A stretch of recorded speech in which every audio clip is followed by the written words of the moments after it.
niece to a Mordechai hero, dropped in the middle of Shushan.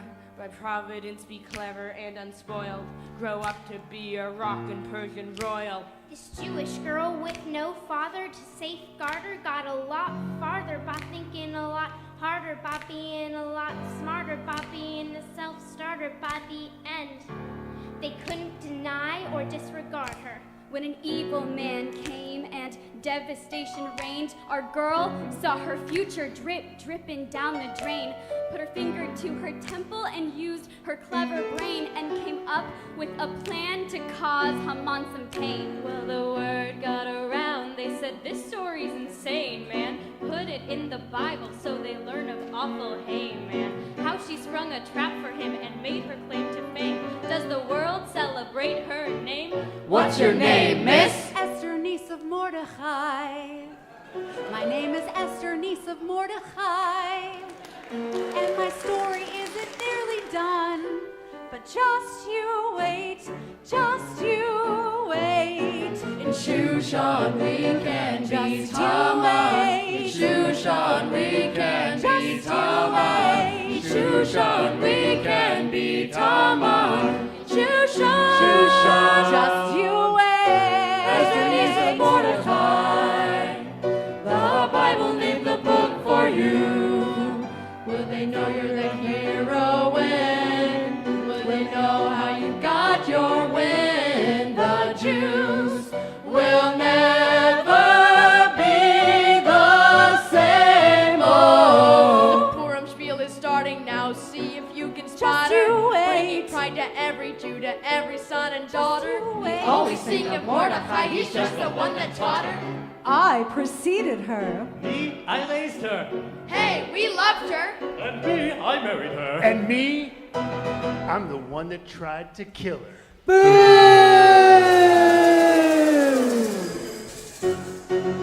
And our story isn't nearly done. So just you wait.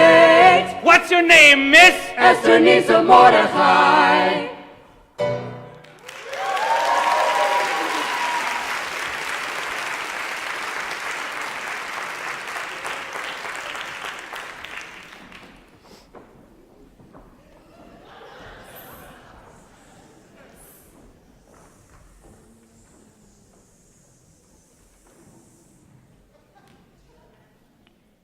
Shabbat Shalom. Chag Sameach.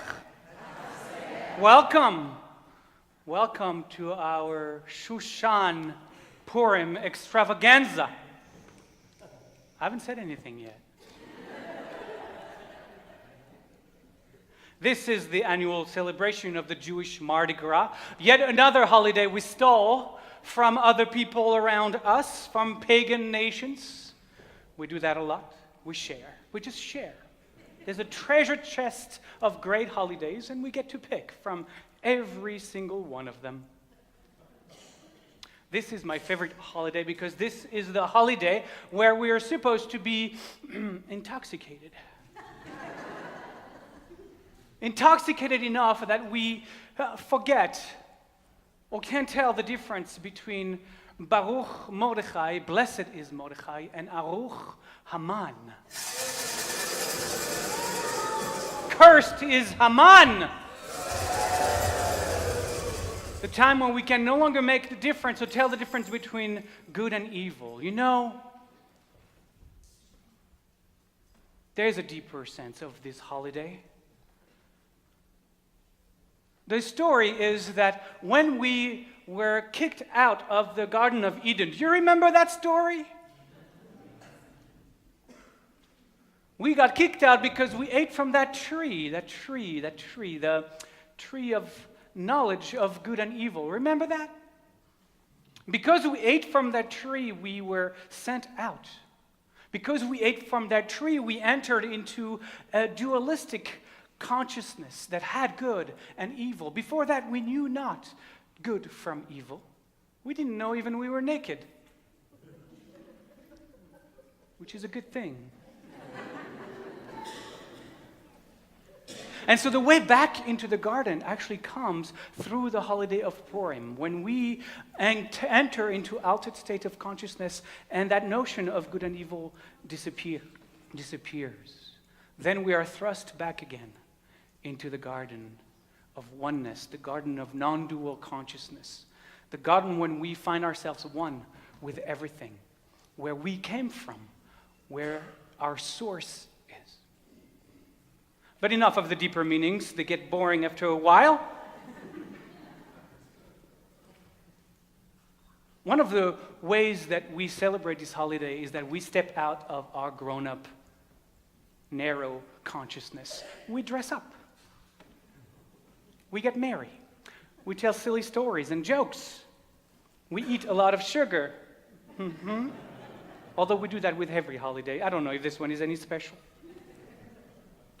We retell the story that we found in the book of Esther. In Hebrew, Megillat Esther, the Megillah of Esther. And tonight we're going to read the whole Megillah. The whole Megillah. It is a story which, unfortunately, as you will probably tell, mirrors too closely the history of our people.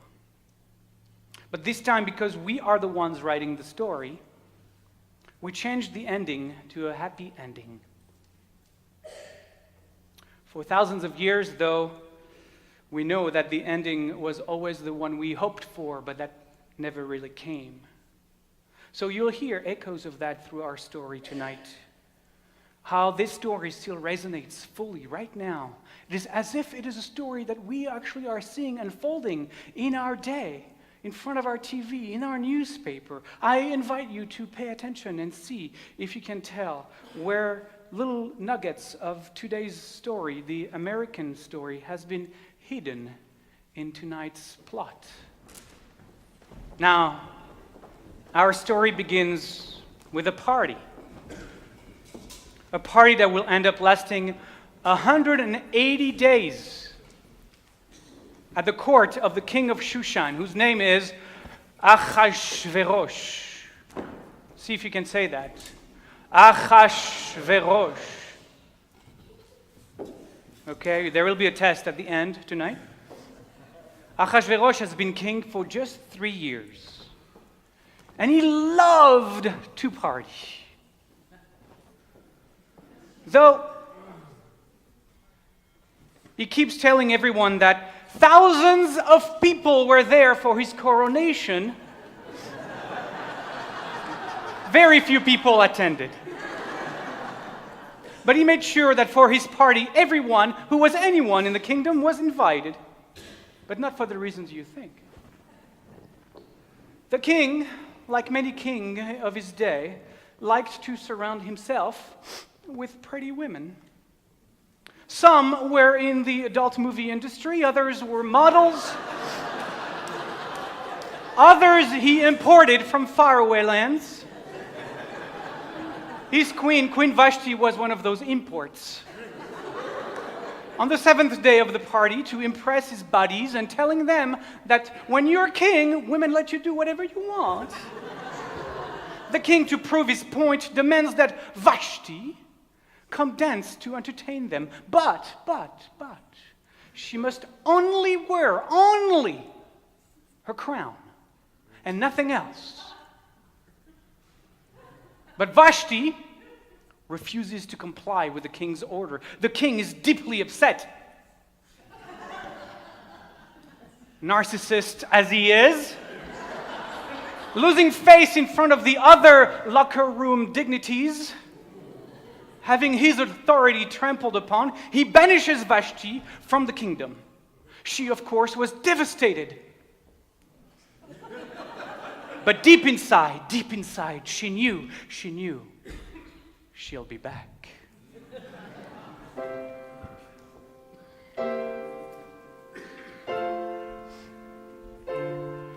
You say the price of your love is to march in a solo parade. You cry 'cause your friends want to see me dance naked and I won't comply. Why so sad? Remember, I'm here to be queen, not your toy to display. Now you're making me mad.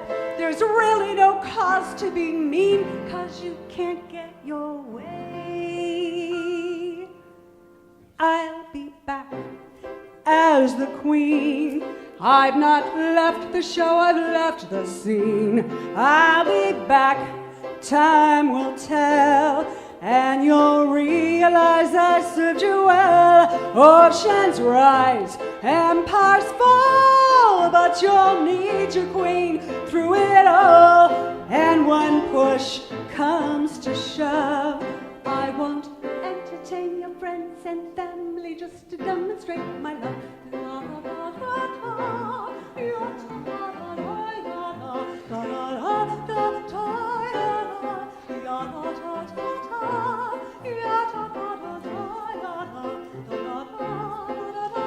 You say that you're abstaining and you won't go on. You'll be the one complaining when you are gone. And no, don't change the subject, because you are still my subject, my sweet, submissive subject, my loyal, royal subject, forever and ever and ever and ever and ever. I'll be back like before, and you'll remember me for what I wore for your friends on the stage. And don't forget everything that we made. When I'm gone, you'll go mad. So don't throw away this thing we had. And when push comes to shove, I won't flush your friends and family, just to demonstrate my love. Everybody!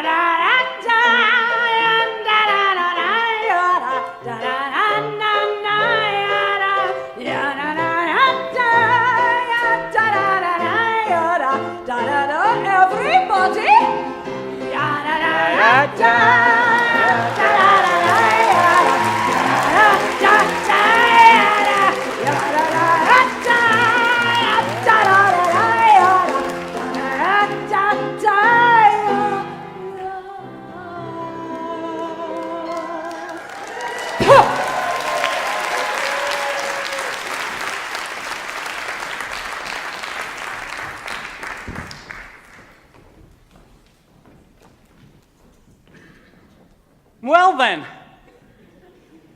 a good start to this party.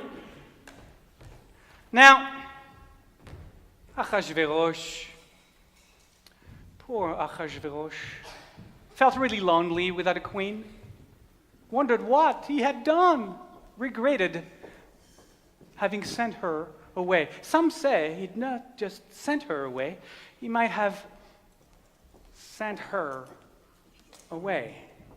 Oh, yeah. Well, now Achashverosh did not want to be without a queen.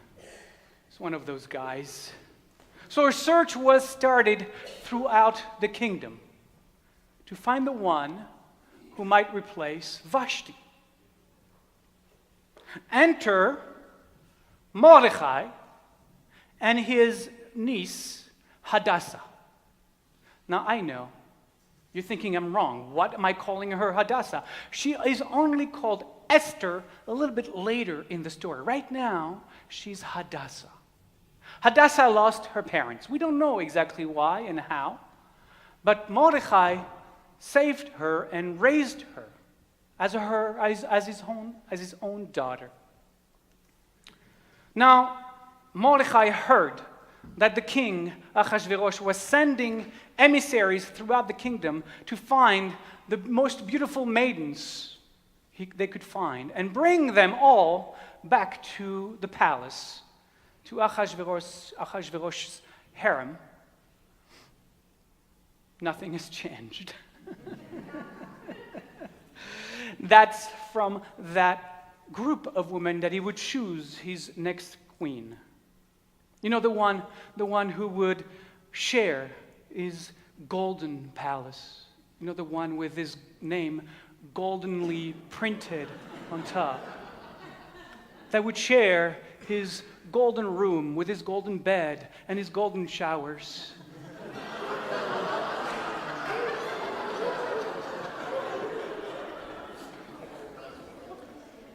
Well,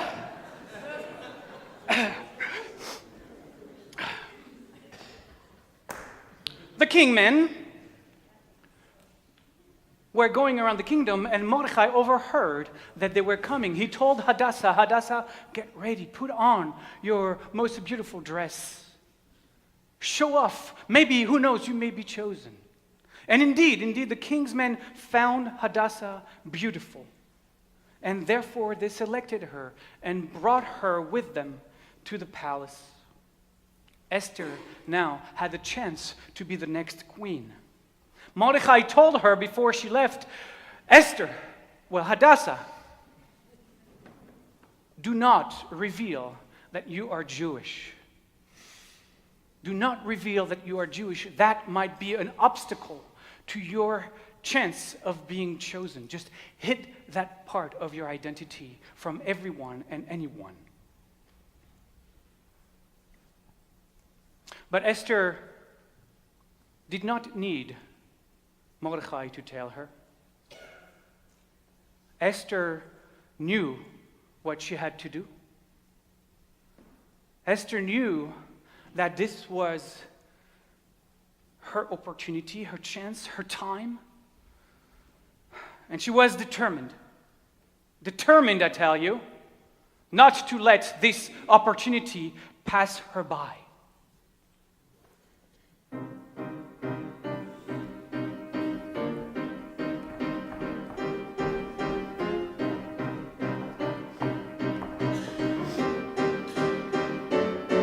I am not throwing away my shot. I am not throwing away my shot. 'Cause I know I'm pretty newish, I'm young, clever, and Jewish, but I'm not throwing away my shot. I'ma be the new queen of all Persia. I probably shouldn't brag, but dag, I will assure ya. The problem is I got a Jewish heart, but gotta hide it. Not just a pretty face, I got a solid brain that's deep inside it. I'm a diamond in the rough, a shiny piece of coal, trying to reach my goal, a status that was once unreachable. Only 19, and the king's much older. I'm just another Jew in the streets, and I'll shoulder every burden in the story in my royal purgatory. I don't need to have the glory. I see a category with a female Jewish hero in the frame. But man, it's getting hard, so let me spell out my name. I am the Alef, Summit, Tav, and Resh, the pinnacle of passion, wit, and grace. I'm a heroine with focus and discipline. That's why I don't want to have to worry about what might have been. And she is not thrown away her shot. She is not thrown away her shot. Because she knows she's pretty newish, she's young, clever, and Jewish, and she's not thrown away her shot. And she is not thrown away my shot. I am not thrown away her shot. 'Cause I know I'm pretty newish, I'm young, clever, and Jewish, and I'm not throwing away my Not thrown away her shot.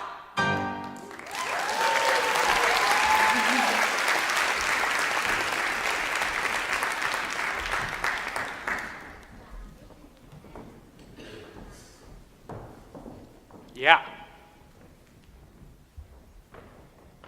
Now, there were 12 months of preparation to shape the women brought to the harem in the image of Achashverosh's liking. 12 months. Now, the first 6 months, each of the maidens was bathed in oil of myrrh. The second half of the year, she was pampered with perfumes and cosmetics.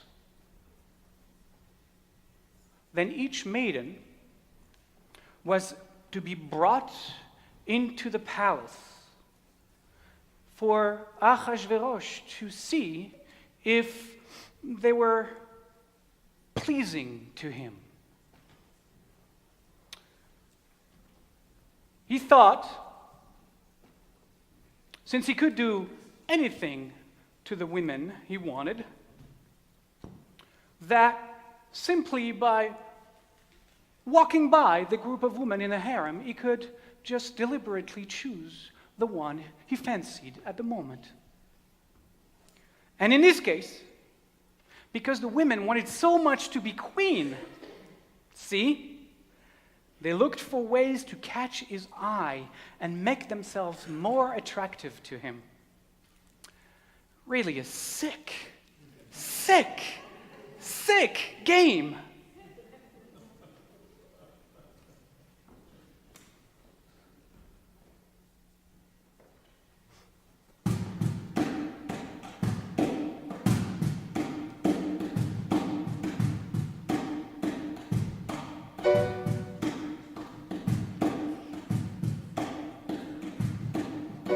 There's nothing that the girls want more than putting on a crown and joining the royal court.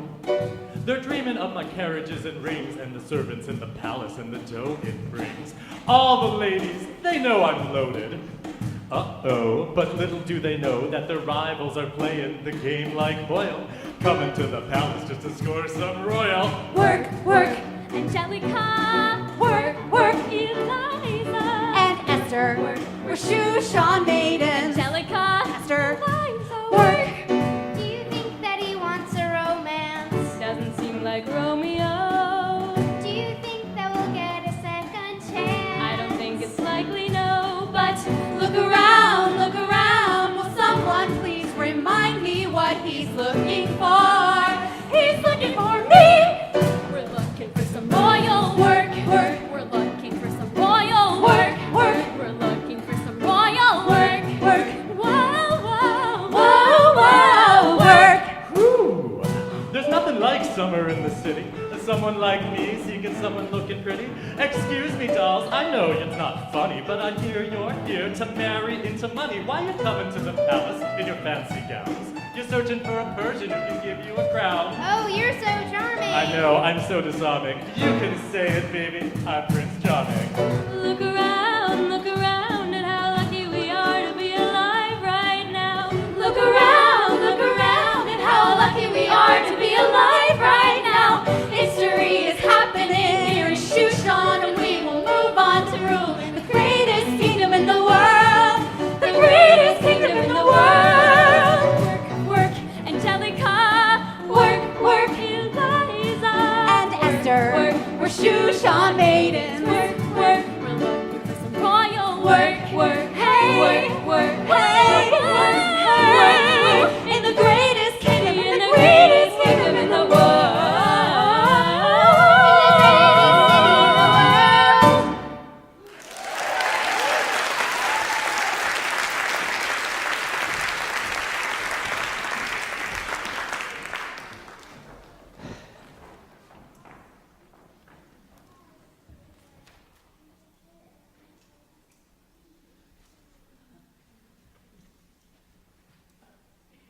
Meanwhile, while all this was happening inside the harem, inside the palace, Mordechai would wait by the gates of the palace to check on Esther from time to time, to make sure she was all right.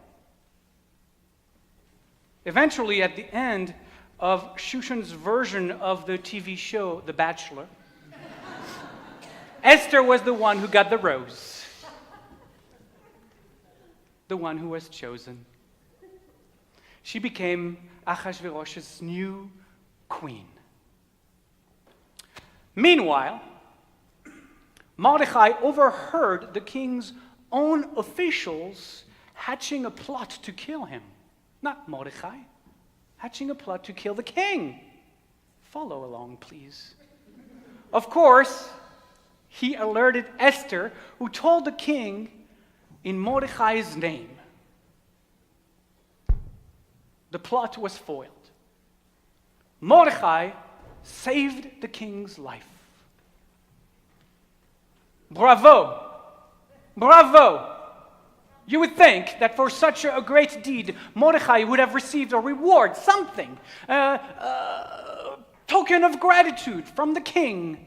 No, nothing was done to honor Mordechai, to thank Mordechai, nothing. Such ingratitude. Instead, the king promoted a nobody to become the prime minister. His name was a certain Haman. Haman. Let's see if it works with it. Bannon. I knew they were close. I knew they were very, very close. Haman was to now be second in command in Shushan, the new prime minister. Now, Haman had a huge ego. A good match to the king's, in fact.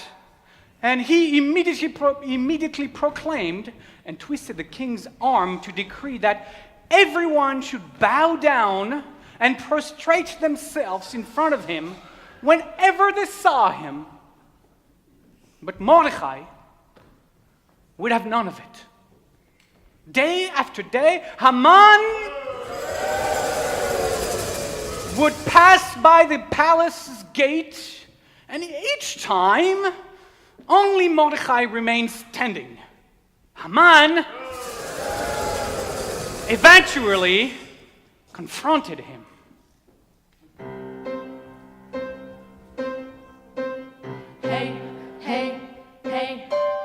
Ooh, I'm ruling you, I do. Hey, ooh, I'm ruling you, I do. Mordechai, you're helpless. Look into my eyes, realize that you're completely helpless. Bow for me now, or I'll bow to get you. I have always been the kind to try and grab the spotlight. I was walking down the street with people bowing left and right, laughing at the peasants as I'm dazzling the crowd. Maybe they're all faking, but I'm happy if they're loud. Me and my minions on a standard royal outing. Everyone is bowing and they're scraping and they're shouting. Then I see that Mordechai is standing tall. Wait, is he a Jew? I guess I'll have to get them all. Ooh. My minions walk across the street right up to you. Ooh. And I get angry cause you won't give me my due. I threaten you and tell you you're through. Ooh. But you just look at me and suddenly I'm helpless. Look into his eyes, he just sighs because he's I'm helpless. Bow for him now or I'll bow to get you. I'm not afraid of you. I'm not afraid of you. Because he sees I'm you're helpless. I hope he'll bow for me now or I'll bow to get you.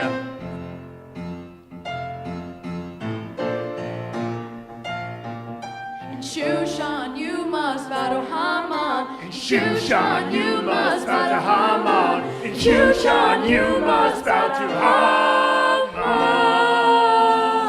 Helpless.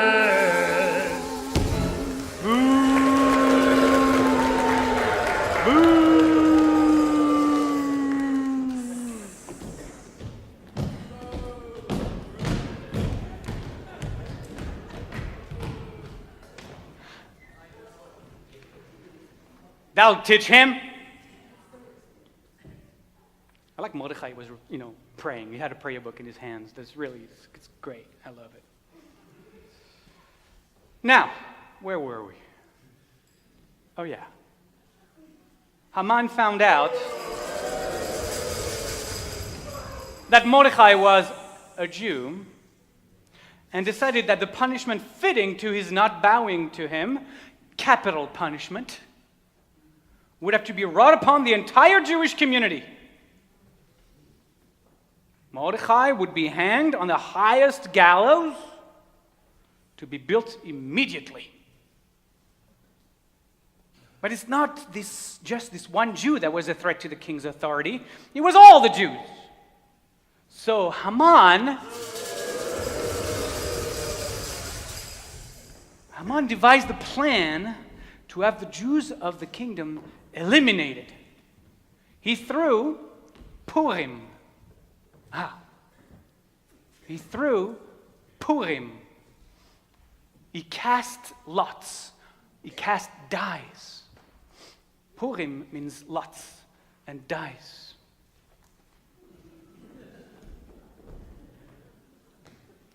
This way, he was able to determine which date of which month the decree would be written so that the Jews could be eliminated. It came down to the 13th of Adar.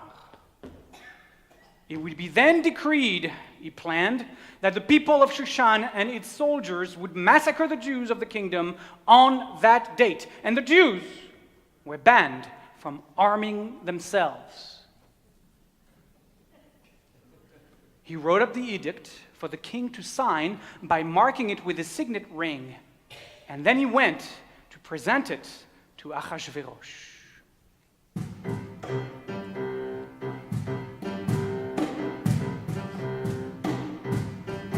Here's the Prime Minister. Ladies and gentlemen, Here's the Prime Minister. the man that you are frightened of, Here's the Prime Minister. the butcher of Shushan. Here's the Prime Minister. Come on!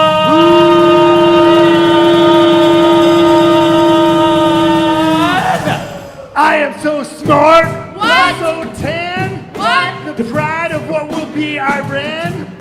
The king will listen to my plan because I am his right-hand man.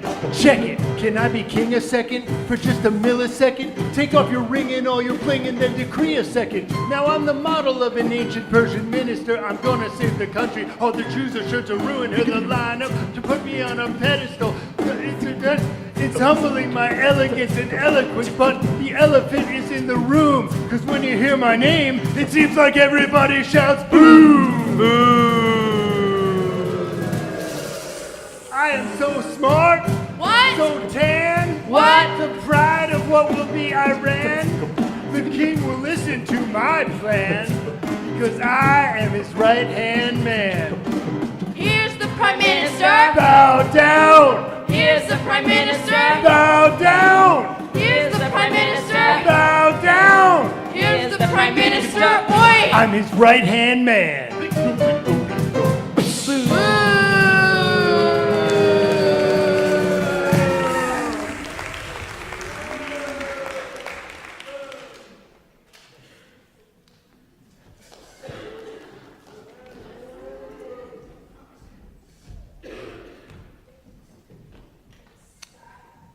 So much better than Hamilton, seriously. And this story is real.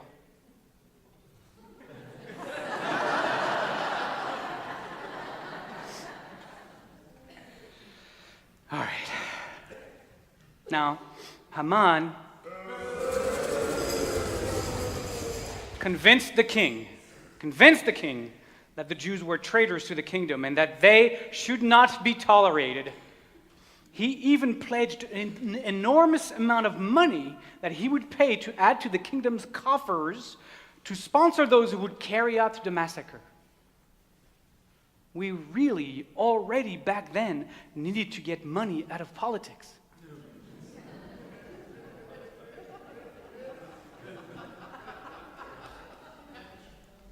The king gave Haman full power to do as he saw fit. He even handed him his signet ring. Handed it to him so that he could sign any decree that he would want with the king's seal. Now the people would raise against the Jews on the 13th of Adar. Why not just the armed forces, you ask? Good question. I'm glad you asked. Because what you need to kill a bad guy with no sword is a good guy with a sword.